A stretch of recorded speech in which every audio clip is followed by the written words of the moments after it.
Jonathan Lemire joins us now from inside the White House, indoors in a space that I know very well. It's the workspace for White House correspondents. No masks. Was that something that happened today when this announcement came down, Jonathan?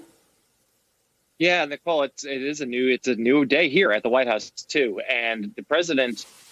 We just heard from him in the Rose Garden, but he actually marked it a short time earlier. He was in with a meeting of Republican senators. It was planned to talk about infrastructure. And while he was in there with these 6 senators, word came down about the CDC guidelines. And they all kind of looked at each other. Senator Capito told us afterwards. And they all took off their masks, including President Biden, right there in the Oval Office. So that was sort of the symbolic start. And then we just, of course, saw him and the vice president walk out in the Rose Garden, not a mask on either of them. Address reporters who, those of us who have been through the full vaccination process also took off our masks, and staffers, White House staffers as well. And there was, to Donnie's point, it was exactly right. There was no chest thumping here. This was not a victory lap for President Biden or his administration, but he very clearly framed it as for the American people.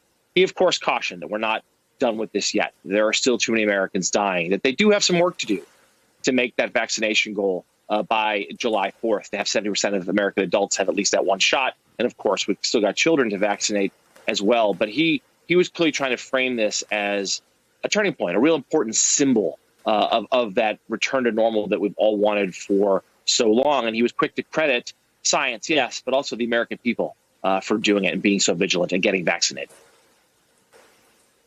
Jonathan Lemire, the speech had a definite inflection point where he got through the news today, the momentous nature of sort of tearing off our cloth masks, those of us who've been following the guidelines and wearing them.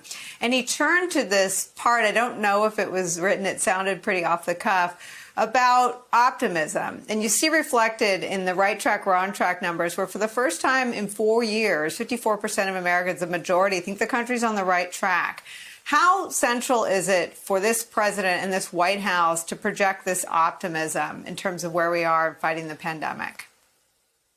President Biden went off from a prompter twice from what I could see. I could kind of, from where I was sitting, I could see the screen that he was looking at.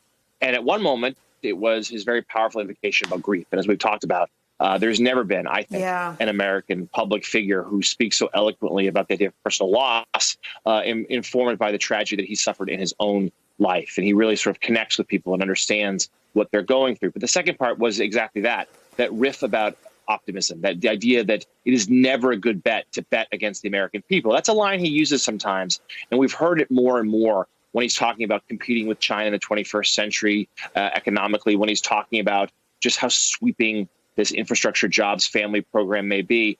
But it felt in particularly heartfelt today with the idea of the science behind the vaccine development, the incredible bravery of those administering it, nurses and doctors, and of course, the American people who, large part, and forgive the overhead announcement here at the White House, Nicole, you know how this works, that people did follow the guidelines, or at least so many Americans did, in terms of keeping socially distant, wearing the masks, an image that he, of course, has been projecting from the top down, and that he wanted to give the American people that credit. And I do think, as a final point, it is an important symbol for the President of the United States and those at the White House to also shed these masks. They've been conservative. They've been keeping them on even after being vaccinated. But within minutes of that CDC guideline, it was a new image here as well.